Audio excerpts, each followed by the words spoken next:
and I'm gonna show you how to draw this. This is one of the submissions that we have. I think it's a cool drawing, and I'm gonna do a few changes. As you can see, there's a face here hidden in the negative space. I'm not gonna get into that. This is more like a technical kind of tutorial. So when I'm looking at this, I see an Endler-Meyer flask, and it's well drawn. I think the background might be a little too dark. It's hard to tell. So the first thing before I start drawing, I start thinking, okay, this is glass. Glass is a see-through material. So maybe the edges instead of black, which is normally what we do when we draw, I might go for a lighter color. So it looks more like glassy. The background is purple. As you can tell, he actually made it lighter here, and that gives you an indication of being glass. So this is what I would do. Normally when I draw in Illustrator, I look at different shapes and then I put them all together. It's a quite easy way to work and it's very effective. So the first thing I need is the background. So let me start with the background. I'm gonna draw a rectangle and I press Shift to get the right size. The fill, I'm gonna make it a purple. I'm gonna go a little lighter to make it easier on the eye. Okay, and that's just a preference. And when I do the things, I'll go to the layer menu. I go to the sub layers.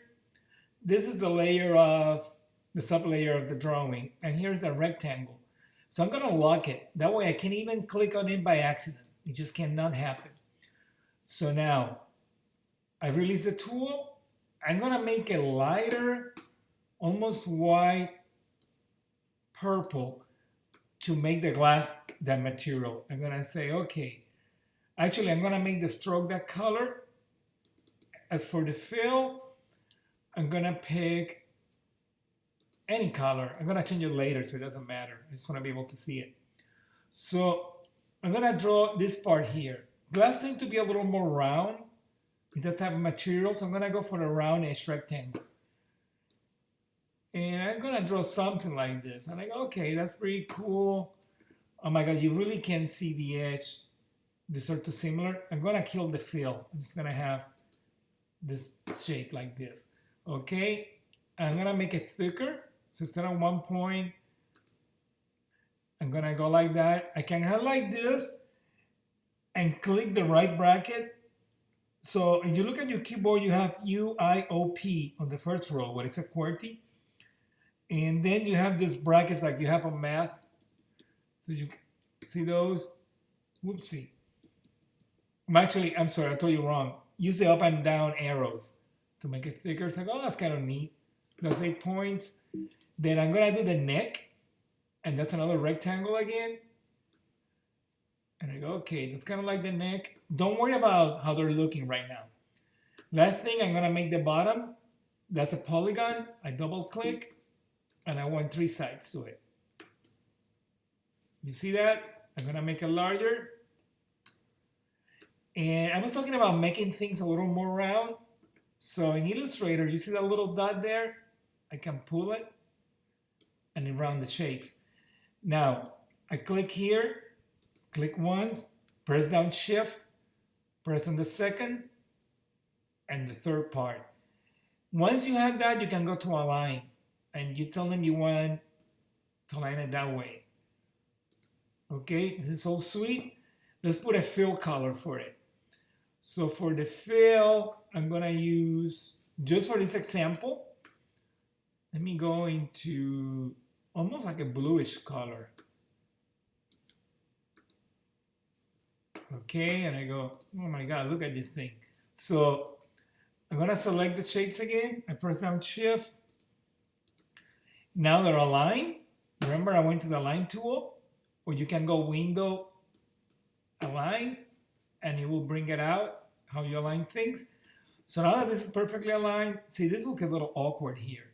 The glass shouldn't be like that. So I go, I need to fix this up. Maybe this needs to be a little narrower. Let me select them all again. Shift, Shift, Shift. I go to Align, Vertical Align. That's almost perfect. Still look a little weird. So I click here, I move the up arrow.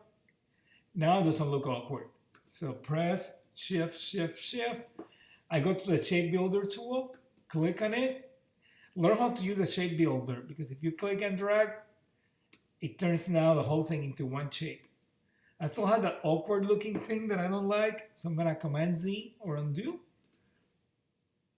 Let me move this up a little further up. Now I can select, actually I can select like that and select everything since the background is locked. So it's not gonna be selected. Shape builder, click and drag. So I'm pressing down the mouse all the way down. Now it looks cool. So now that I have my shape, I'm gonna do a highlight for here. The highlight could be as easy as taking the pen tool. Okay, I'm gonna take no fill now, just a stroke. I can click, let's say, let me start again. I'm gonna go from here to here. This is gonna be a highlight. And that's all I need to do. Then I can take the opacity and change it. Opacity is like how translucent it is. So the opacity, you should be able to see it sometime when you click on an object. Another thing that I can do, I can turn this into a shape if I expand it. Because if you look right now, this doesn't make sense here. It's looking weird, so I go Object, Expand. I go OK. You see now I have 4 corners to it, so I can lift this one up and make it horizontal. It makes more sense. I can also round it up if I want to. You see, all shapes have that feature where you can round things up. Whatever you click, you can round. So I go, that looks better, you know? It looks a little cooler. So if I go to the fill here where it said opacity, I can actually change opacity. Let's go to like 40, 50% or so. And now I have a nice looking flask. If I was to pull, let's say, liquid in here, it's just easy. See, right now I have this selected. I can add another shape and I can use a pathfinder or the shape builder for the cookie cutter. I just wanted to show you how to draw a basic shape and make it look a little more professional. So that's it for today. Very, very last, I promise, the stroke. You can also change opacity of the stroke if you want to, or the whole figure. You see that? How you can change these things. Now I have the, see? You can change these things. You can also separate the things. You can do all kind of tricks with Illustrator. Learn about the Pathfinder and about the shape builder. You find the Pathfinder here, window Pathfinder.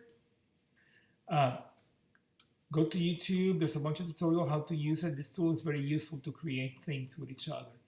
That's all. Take care now.